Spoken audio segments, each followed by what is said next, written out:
peluncuran program belajar dari rumah di TVRI. Mungkin saya bahas dulu sebenarnya kenapa kita melakukan ini.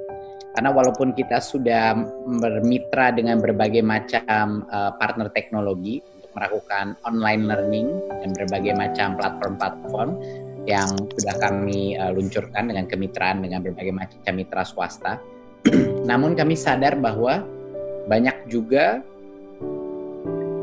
sekolah-sekolah di daerah-daerah yang mungkin satu tidak punya akses ke internet, ataupun dua masih sulit untuk memahami bagaimana menggunakan platform-platform teknologi, ataupun misalnya ada keterbatasan dana dari sisi kuota dan lain-lain.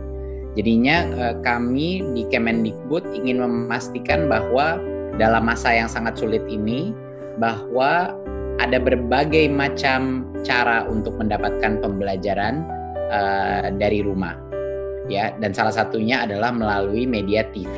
Makanya kita meluncurkan hari ini.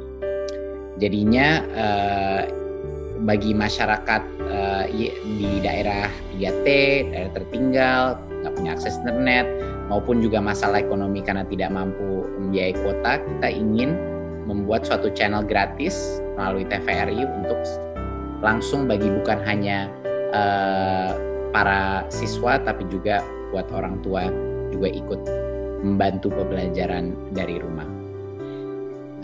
Program belajar dari rumah ini akan mulai tayang di TVRI pada hari Senin 13 April, dimulai dari jam 8 pagi hingga jam 11 malam, dan akan diseling-selingi dengan program-program TVRI lainnya. Saat ini direncanakan untuk 3 bulan ke depan. Ya. Nah, program ini merupakan suatu respons cepat dari berbagai macam komplain yang kita dapatkan bagi teman-teman di daerah-daerah yang mungkin tidak punya akses ke internet, tapi juga baik masukan yang sangat baik dari Komisi 10 DPR RI yang juga mendengar komplainnya masyarakat pada saat kita melakukan rapat kerja tanggal 27 Maret yang lalu. Jadinya hal ini sangat sejalan dengan semangat program kita, yaitu Merdeka Belajar. Nah, selain diisi dengan program-program pembelajaran untuk semua jenjang, belajar dari rumah juga akan menyajikan program bimbingan orang tua dan guru. Ini sangat penting karena banyak sekali orang tua yang pertama kali harus membimbing anaknya di rumah masing-masing. Sebenarnya banyak orang tua yang juga cukup frustrasi karena ini merupakan pembelajaran buat mereka juga, dan juga tapi juga telah menimbulkan kesadaran betapa sulitnya proses pembelajaran itu. Jadi kita melihat banyak sekali orang tua sekarang juga berempati kepada para guru-guru untuk tugas mereka yang begitu berat. Di luar ini juga akan ada tayangan-tayangan kebudayaan di akhir pekan. Dan ini adalah, jadi ada unsur kebudayaan, ada unsur untuk parenting atau untuk orang tua, dan juga pembelajaran langsung ke siswa. Nah, konten dari sisi pembelajaran yang disajikan akan fokus pada peningkatan literasi, peningkatan numerasi, dan penumbuhan karakter peserta didik. Ya, Kemendikbud juga akan melakukan monitoring dan evaluasi mengenai program ini bersama dengan lembaga non-pemerintah yang independen untuk kita selalu mengkaji kualitas dan apakah ini benar-benar kontennya berguna, dan kalau tidak akan kita ubah, dan ini proses yang sangat dinamis.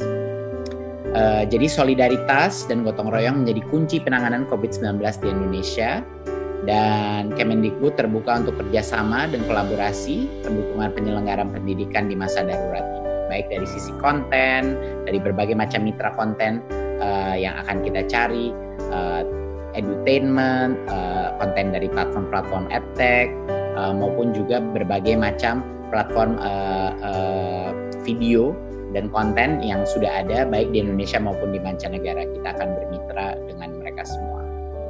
Untuk programnya, Senin sampai Jumat itu pembelajaran ya, jadi masing-masing ada setengah jam, itu total 3 jam, mohon maaf. Terus masing-masing ada setengah jam untuk PAUD, setengah jam untuk kelas 1, kelas 3, kelas 4, kelas 6, SMP, SMA, dan juga parenting.